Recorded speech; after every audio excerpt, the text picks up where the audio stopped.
পচা সড়া আম বিক্রি হচ্ছে 100 টাকা মন। আমের দেশের মানুষের জন্য একটা কলঙ্ক। এইগুলো আপনার এই সব কোম্পানিগুলো অত্যন্ত নিম্নমানের আম কিনে। চোখে দেখলে আম, কিন্তু খাওয়ার উপযোগী নয় একটিও। পোকায় খাওয়া, ছত্রাকে আক্রান্ত, ফেটে যাওয়া কিংবা গলে পচে যাওয়া এমন আমই এখন বিক্রি হচ্ছে কানসাটের বাজারে। মাত্র 100 টাকা মন দরে কিনে নেওয়া এসব আম থেকে তৈরি হচ্ছে পাল্প, আর সেই পাল্পই যাচ্ছে দেশের নামি দামি জুস কোম্পানির কাছে। মৌসুমের শেষ দিকেও জমজমাট কেনাবেচা দেশের সবচেয়ে বড় আম বাজার চাঁপাইনবাবগঞ্জের কানসাটে। এখনো বাজার সরগরম আশ্বিনা জাতের আমে। এই বাজারেই গড়ে উঠেছে অর্ধশতাধিক আমের আড়ত। এসব আম চাই জেলার গোমস্তাপুর উপজেলার বোয়ালিয়া ইউনিয়নের আলমপুর এলাকায় থাকা আওয়ামী লীগ নেতা গোলাম মোহাম্মদ ফিটুর চাপাই অ্যাগ্রো প্রোডাক্ট মার্কেটিং কোম্পানি লিমিটেডের ফ্যাক্টরিতে গিয়ে দেখা যায় ড্রামে খোলা আকাশের নিচেই রাখা হয়েছে প্রস্তুতকৃত পাল্প। এমনকি এসব পাল্পের ড্রামের উপরে জমেছে বৃষ্টির পানি।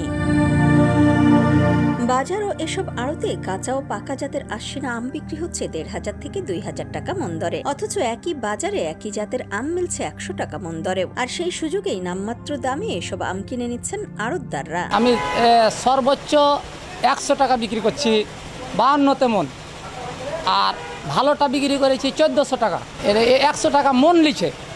এটা আপনার ওই যে ম্যাঙ্গো জুসে নিয়ে যাচ্ছে, জুস বানাইছে। এই ১০০ টাকা মন আমটা এটা জুস কোম্পানিতে যাচ্ছে। ১০০ টাকা কেজি আম যে মন ওটা বিক্রি করছে আপনার, যেটা নষ্ট আম সেটা।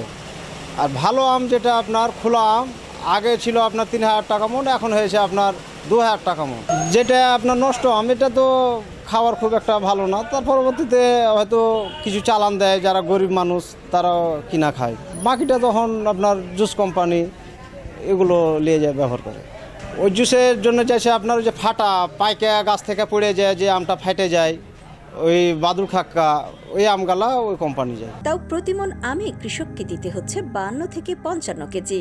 আর যেটা আপনার ওয়াজানি পড়ে যাচ্ছে আপনার অরিজিনালি, ওইটা আপনার পাম হয়ে যাচ্ছে ধরতে লেগে বা পড়তে যে বেশি পেকে যাচ্ছে, ওই যে ঝুলে থাকছে আপনার প্যাকেটে, ওই জন্য আপনার ওইটা পাম হয়ে যাচ্ছে বেশি পেকে যাওয়ার জন্য।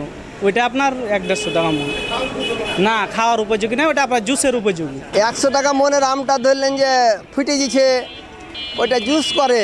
নিয়ম নীতির তোয়াক্কা না করেই প্রতিদিন শত শত টন এমন আম থেকে তৈরি হচ্ছে আমের পাল্প। স্থানীয় প্রশাসনের গাফিলতি ও উদাসীনতায় এমন পাল্প তৈরির কারখানা গড়ে উঠলেও নেওয়া হচ্ছে না কোনো ব্যবস্থা।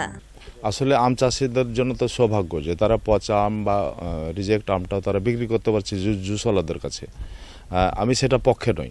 জুসওয়ালারা বিজ্ঞাপনে বলে যে সেরা বাছাই করা আম, আসলে বাছাই করা, কিন্তু বাছাই করা কোনটা ভোক্তাকে বুঝতে হবে। এটা আমরা প্রচণ্ড বিরোধী। কারণ এই যদি মানটা এইভাবে হয়, নিম্নমানের হয়, তাহলে এটা ব্র্যান্ডিংটা নষ্ট হয়ে যাবে। আসলে এখানে প্রশাসনের কোনো তদারকি নাই যে পচা আম কিনছে না ফটা আম কিনছে, এটা কোনো তদারকি নেই। জুস বলেন, আমতা বলেন, যে বাজারে সরবরাহ করে বা আমরা খেয়ে থাকি, আমাদের শিশু বাচ্চারা খেয়ে থাকে, এইগুলো আপনার এই সব কোম্পানিগুলো অত্যন্ত নিম্নমানের আম কিনে, যা ৫ টাকা ৬ টাকা থেকে শুরু করে আপনার এরা আমগুলো কিনে। এবং আমাদের এই সব আমগুলো ম্যাক্সিমাম আমগুলো বাগানে পড়েই থাকে। এগুলো আমাদের লেবার এবং কিছু মালিক এরা আপনার ক্যারেটে করে নিয়ে যায় এবং অত্যন্ত কম রেটে বিক্রি করে। বিভিন্ন কোম্পানি এটা পাল্প তৈরি করে, যা অন্য সময় এটা ব্যবহার করে বেশি লাভের আশায়। মানবদেহের জন্য ক্ষতিকারক এসব পচা আমের জুস, এদের বিরুদ্ধে প্রশাসনের হস্তক্ষেপ কামনা করছেন সচেতন মহল ও অভিভাবকগণ। আমরা আমকে একটা ভালো জায়গায় নিয়ে যেতে চাচ্ছি, যেটা হবে বিশ্বমানের খাদ্য তৈরি হবে, নিরাপদ খাদ্য তৈরি হবে, যেখানে আমার শিশুরা ভালো মানের একটা পুষ্টিকর খাদ্য পাবে, সুস্বাদু খাদ্য পাবে। সেটা না হয়ে হচ্ছে উল্টাটা। এই আমের পচা আমকে পাল্প হিসাবে ব্যবহার করে আমাদের আমের পক্ষান্তরে আমাদের আমেরই দুর্নাম লাগাচ্ছে। আমরা এই ঝুঁকি এড়াতে সরকারের কাছে আশা করব যে এর বিষয়ে একটা ব্যবস্থা নেবে, যাতে করে নিরাপদ খাদ্য প্রতিটি মানুষের কাছে পৌঁছে দেওয়া সম্ভব হয়। এটা অত্যন্ত ন্যাক্কারজনক একটা কাজ, কারণ এ ধরনের আম সাধারণত আমরা বাসাবাড়িতে পশুখাদ্য হিসেবে ব্যবহার করে থাকি। বাসাবাড়িতে গরু বা ছাগলকে সাধারণত এ ধরনের আম আমরা খাওয়াই। এ ধরনের আম যদি জুস হিসাবে ব্যবহার হয়, তাহলে এটা অবশ্যই মানবদেহে একটা ক্ষতিকর প্রভাব পড়তে পারে। এবং প্রশাসনের কাছে একজন সাধারণ নাগরিক হিসাবে আমার আকুল আবেদন, অনতিবিলম্বে প্রশাসন কানসাট আম বাজারে অভিযান চালাক এবং পচা আম বিক্রির সাথে যারা জড়িত বা পচা আম দিয়ে যারা যে সকল প্রতিষ্ঠান জুস বানায় তাদের বিরুদ্ধে কঠোরতম ব্যবস্থা নেওয়া হোক। তবে পচা আমের এমন জুস তৈরিতে প্রশাসনিক ব্যবস্থা গ্রহণের আশ্বাস দিয়েছেন এই কর্মকর্তা। এটা আসলেই খুবই অস্বাস্থ্যকর এবং বাসি পচা আম। তো এই ধরনের আম আসলে কোনোভাবেই স্বাস্থ্যসম্মত না এবং নিরাপদ খাদ্য আইনে এই ধরনের যদি আম ব্যবহার করে পাল্প তৈরি করা হয় সেটি একটি শাস্তিযোগ্য অপরাধ।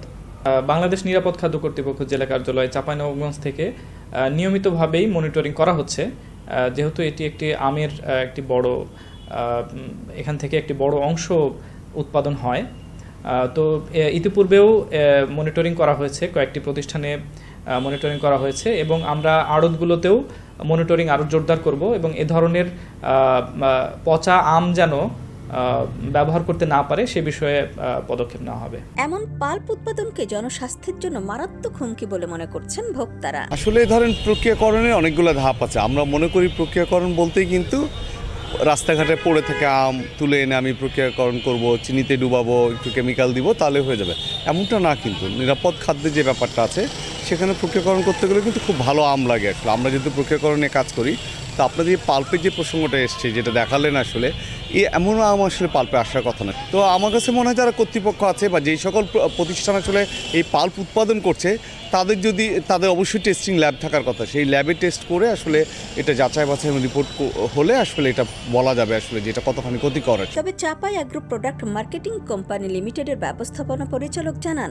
আমরা যদি ওই পাল্প দিয়ে ওই ধরনের পচা আমদের যদি পাল্প তৈরি করি, আমাদের যে পাল্পটা আছে হাজার হাজার ড্রাম আছে, আপনি যে কোনো একটা ড্রাম থেকে স্যাম্পল যে টেস্ট করতে পারেন। যদি এখানে দেখেন যে 2 নম্বরে কিছু আছে, তা যত কিছু আপনারা বলে সব আমরা স্বীকার করি। না আমি প্রোডাকশান করেছি, আমার প্রোডাকশন তো আছে ওখানে। ওই আম দিয়ে তো আমার প্রোডাকশন হবে, আমার প্রসেসিং তো বলে দিলাম, যেমন এইভাবে বাছাই করে বাতিল করে দিই। এইসব অভিযোগের প্রেক্ষিতে উপজেলা নির্বাহী কর্মকর্তা জানান, আমরা নিয়মিত ভিজিট করেছি বা এখন কিছুটা আম শেষের দিকে চলে আসছে। এখানে বেশিরভাগ আমি দেশের বিভিন্ন জায়গায় যাই, ঢাকাতেই খুব বেশি যাই আমগুলো, এবং কোয়ালিটি সম্পন্ন আমরা যাই। বাট আপনি যে এটা বলছেন এটা আমরা শুনেছি, আপনি দেখিয়েছেন, এটা দেখেছি। যদি এই ধরনের কোনো কোম্পানি এই কাজ করে থাকে অবশ্যই এটা গর্হিত কাজ, কারণ এই জুস বা এই পাল্প যে কোম্পানিগুলো এখান থেকে এগুলো নিয়ে যাচ্ছে এটা আমাদের ছোট ছোট সন্তানরাও খায়। তো প্রশাসনের পক্ষ থেকে এটুকু বলতে চাই, আমরা এটার নজরদারি শুরু করব। একই সাথে আমরা ভোক্তা অধিকার সহ সব ডিপার্টমেন্টকে, এটা যারা অন্য ডিপার্টমেন্ট রয়েছে এর সাথে সংশ্লিষ্ট, তাদেরকে নিয়ে আমরা অভিযানের চেষ্টা করব এবং অভিযান করব ইনশাল্লাহ। পচা নষ্ট আম মানুষের খাবারের জন্য অনুপযোগী, এটা যেমন সত্য তেমনি সেই আম প্রক্রিয়াজাত করে তৈরি পাল্প যদি জুসের কাঁচামাল হিসেবে বাজারে যায় তাহলে তা নিয়ে প্রশ্ন ওঠাই স্বাভাবিক। আমের রাজধানী চাঁপাইনবাবগঞ্জে এমন অভিযোগ শুধু ভোক্তার স্বাস্থ্য ঝুঁকি নয়, দেশের খাদ্য নিরাপত্তা ব্যবস্থাকেও প্রশ্নের মুখে দাঁড় করিয়েছে। তাই পচা আমের এই বাণিজ্য বন্ধে কার্যকর ব্যবস্থা নেওয়ার দাবি এখন ভোক্তা ও সচেতন মহলের। নিউজ ডেস্ক, সোনালী নিউজ।